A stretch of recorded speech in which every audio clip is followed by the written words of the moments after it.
Kejawaan yang tereduksi. Zaman sekarang banyak sekali orang Jawa yang malu mengakui bahwa dirinya orang Jawa. Banyak sekali orang Jawa yang hilang Jawanya, bahkan gak bisa berbahasa Jawa halus. Berapa banyak di antara kita yang menganggap memakai batik itu ketinggalan zaman dan tua. Lalu seberapa sering kita menyaksikan acara hiburan di mana ada tokoh pembantu rumah tangga atau orang bodoh itu digambarkan mengenakan busana Jawa dan bertutur kata medok. Seberapa banyak orang tua Jawa yang lebih bangga anaknya fasih berbahasa Inggris daripada bertutur kata dalam bahasa Jawa. Bahkan nama-nama anak zaman sekarang semakin barat. Sebutan bapak pun sudah berubah menjadi daddy. Belum lagi soal menyalakan dupa. Menyalakan dupa itu dianggap mengundang setan. Sebenarnya ada peran juga dari orang-orang Jawa yang memperburuk citra kejawaan ini. Misalnya, paranormal bercak kejawen, banyak yang membuka praktek dengan tarif. Ini sama saja dengan memposisikan pasien ya, itu untuk memohon atau menggantungkan nasibnya kepada yang selain Tuhan. Nah, disinilah ironinya. Padahal zaman dahulu sebutan dukun itu diperuntukkan oleh orang-orang dengan keahlian khusus di sebuah komunitas. Misalnya ada dukun bayi, kemudian ada dukun yang keahliannya adalah mempersiapkan ubur rampe sebelum panen misalnya. Ya, jadi sekarang dukun itu identiknya ya klenik seperti itu. Memang klenik adalah bagian dari kejawaan itu. Karena kejawaan itu tidak pernah bisa lepas dari spiritual, ya. Jadi unsur spiritual.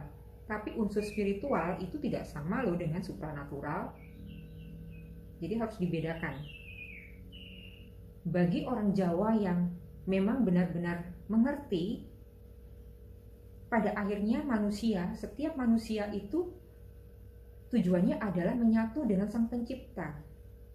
Jadi hidup di dunia ini tujuannya adalah memperbaiki hati, menjadi perpanjangan tangan dari Yang Kuasa, berbuat baik, membersihkan semuanya, perbuatan baik, semua ego itu perlahan-lahan dikendalikan sebelum kemudian dilepaskan untuk mempersiapkan diri menghadap Sang Kuasa. Banyak salah persepsi, kemungkinan berasal dari orang-orang barat yang pernah mendatangi wilayah Nusantara, di mana orang Jawa disebutkan sebagai penganut animisme dan dinamisme, penyembah benda-benda, pohon-pohon. Ini karena ketidakmengertian mereka saja. Manusia Jawa itu adalah monoteis. Yang dia agungkan, yang mereka agungkan, yang mereka sembah adalah Tuhan. Bahkan saking besarnya Tuhan, itu mereka sebut tan keno kinoyo ngopo, tidak bisa disebutkan, tidak punya istilah yang sanggup menggambarkan kebesaran beliau. Makanya kemudian muncul penyebutan-penyebutan seperti misalnya kalau di Bali Sang Hyang Widi atau Gusti, ya. Gusti itu sebenarnya dari bagusing ati, ya. Jadi orang Jawa percaya bahwa Tuhan itu bersemayam di dalam hati. Makanya tugas kita, PR kita ini adalah membersihkan ini semua, mensucikan ini semua. Dan kita akan menghabiskan mungkin seluruh kehidupan kita, ya, umur kita itu untuk bersih-bersih yang di dalam sini, supaya kita nanti pantas menghadap dan bersatu kembali dengan yang menciptakan kita. Jadi saya nggak malu jadi orang Jawa. Saya orang Jawa, ya. Saya menjalankan beberapa hal yang memang menyangkut kejawaan. Satu lagi yang mungkin salah adalah bahwa orang Jawa itu murni semua spiritual. Tidak. Orang Jawa itu harus seimbang. Spiritual iya, logika juga, intelektual itu juga, ya. Jadi itu seimbang. banyak fakta-fakta sejarah yang sekarang ini tidak diketahui oleh orang-orang Jawa sendiri. Misalnya betapa pandainya seorang pemimpin Jawa pada zaman dulu, pada awal-awal abad Masehi, dan itu terbukti dalam prasasti-prasasti yang sudah ditemukan. Betapa intelektualnya mereka bisa membangun candi Borobudur, candi Prambanan, dan kedua candi ini bukan candi yang tertua, masih banyak candi tua yang lebih tua dari kedua candi yang mungkin paling dikenal ya oleh masyarakat. Seorang pemimpin pada zaman itu sudah tahu sistem knockdown atau sistem interlock dalam membangun sebuah bangunan yang terbuat dari batu yang sangat berat itu, ya. Bahkan aliran sungai pun bisa dibelokkan demi untuk memaksimalkan hal-hal positif, ya, supaya masyarakat bisa memanfaatkan sungai dan meminimalisir bahaya-bahaya yang mungkin ditimbulkan, misalnya aliran sungai menjadi jalan dari lahar dingin ketika misalnya pas gunung Merapi meletus begitu, ya.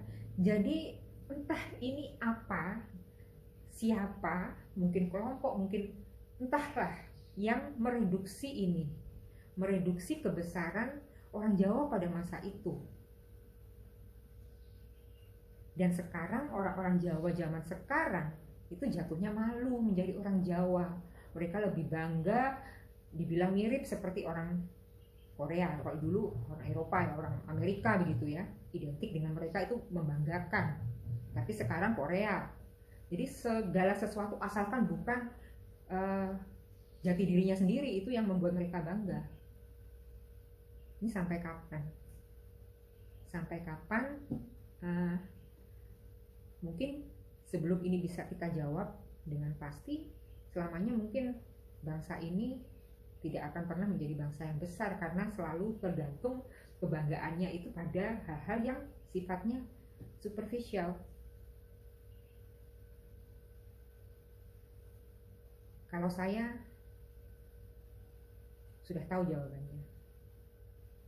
Saya tidak malu menyalakan dupa. Ini hanya salah satu. Buat saya dupa itu ada beberapa manfaat ya. Pertama, ruangan saya menjadi harum. Gak usah dupa. Kalau kita berpapasan dengan orang yang wangi, senang nggak? Apakah kita lebih suka aroma di ruangan ini, aroma daging ya, kebetulan kemarin barusan masak karena dapat daging korban banyak, kemudian ruangan ini baunya bau daging kambing ya, bisa dibayangkan. Dan menyalakan dupa itu bisa mengurangi setidaknya ya, dan ruangan menjadi berbau wangi kembali.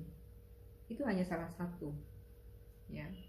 Memang ada aspek spiritual, mungkin saya nggak usah bahas di sini, tapi yang jelas saya ingin teman-teman mulai berpikir kembali mengenai jati diri teman-teman, ya, akar dari teman-teman. Ini saya berbicara mengenai Jawa karena saya orang Jawa, tapi terapkanlah ini pertanyaan-pertanyaan tersebut terhadap akar teman-teman sendiri ya.